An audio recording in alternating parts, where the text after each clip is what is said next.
Please don't be convinced by what people say. I'm not brilliant. I'm not a genius. I'm not even gifted, really. I mean, I have gifts, but these are things that all come from God and through me.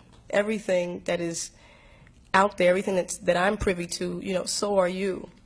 If you get that into your system and get that into your spirit and understand that, you know, we're not separated by anything, not time, nor space, not talent, nor gift, just acknowledgement and understanding where our gifts come from.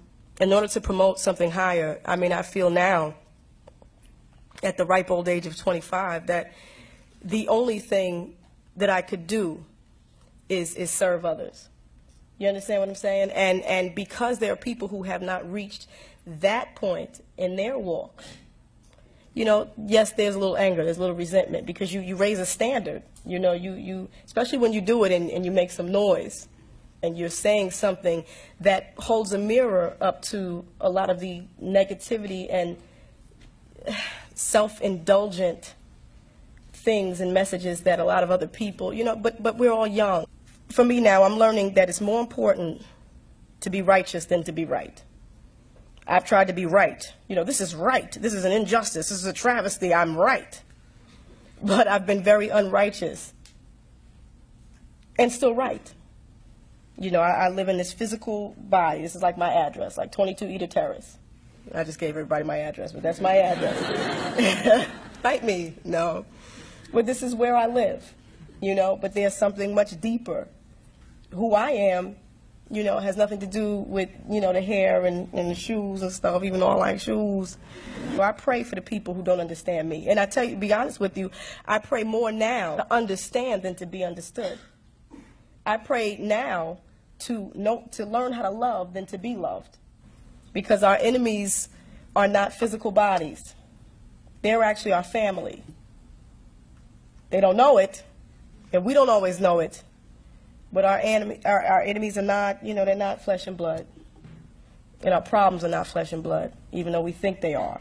Until you conquer the enemy in yourself, you can't deal with anyone. In order to be used by God, you have to really be used. You know, we always want to be used for the glorious jobs. Let God put me on the stage in front of the people in the Grammy show with a nice dress on. Let me just praise your name. But that's not being used. Sometimes in order to be used, you also have to be humiliated. You know, love is an incredible thing, and we don't know love like we should. We always talk about, I have unconditional love.